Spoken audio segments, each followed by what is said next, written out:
Bonjour, bienvenue sur Tous en Cuisine avec Seb. J'ai le plaisir aujourd'hui de vous proposer une crème d'épinards et bien sûr on va l'accompagner avec du saumon puisque épinards saumon ça se marie très bien ensemble. L'avantage de cette recette c'est qu'elle est extrêmement simple comme très souvent. Allez c'est parti.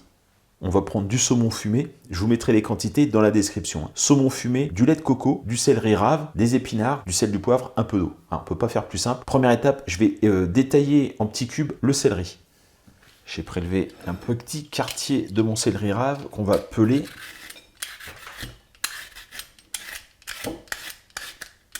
Une fois qu'on a pelé, on va le débiter en petits quartiers.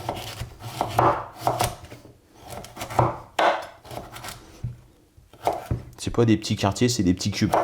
Mais c'est à peu près pareil. On récupère les petits cubes de céleri que je vais mettre tout de suite dans ma casserole.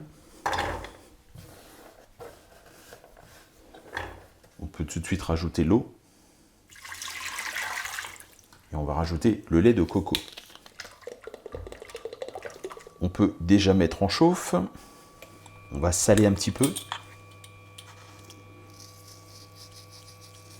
On va poivrer aussi un petit peu. Et on va rajouter les feuilles d'épinards. Les feuilles d'épinards, vous prenez soin de les équeuter un petit peu. Quand il y a des côtes comme ça qui sont un peu grosses, on les enlève. Bon, j'avais commencé, moi, il y en a pas mal d'équeutés, mais c'est des jeunes pousses, donc on va laisser. Surtout qu'on va mixer par la suite. Donc vous les versez dans la préparation. Si le mélange lait-eau est chaud, bah, c'est bien, parce que comme ça leur permet de tout de suite tomber. Sinon, bah, on fait chauffer comme ça tout doucement. Une fois que ça va rentrer en ébullition, on baisse le feu. Il faut que ça mijote tranquillement et on va faire cuire pendant à peu près 20 minutes.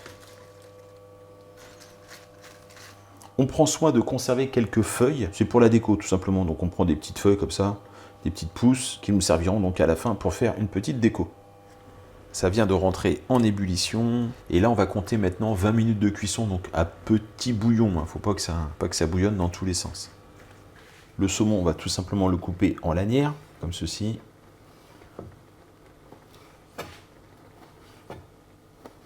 Voilà 20 minutes de cuisson, je vais juste maintenant maintenir au chaud et on va mixer l'ensemble. Donc on fait ça avec ce type d'appareil.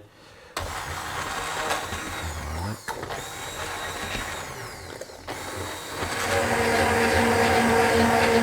C'est le moment de rectifier l'assaisonnement, vous goûtez, s'il y a besoin de poivre ou de sel, vous rajoutez.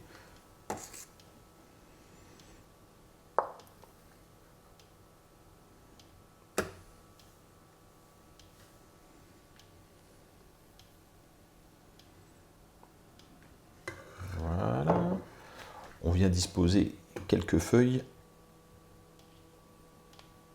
N'oublie pas de rajouter le saumon.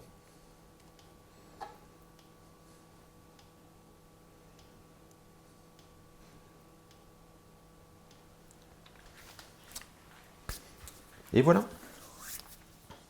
Mais écoutez, j'espère que cette recette express et ultra simple à réaliser vous a plu. N'hésitez pas, hein, je vous engage vivement à essayer et à me dire ce que vous en avez pensé. Moi, je vous remercie et je vous dis à très bientôt pour de nouvelles recettes. Au revoir.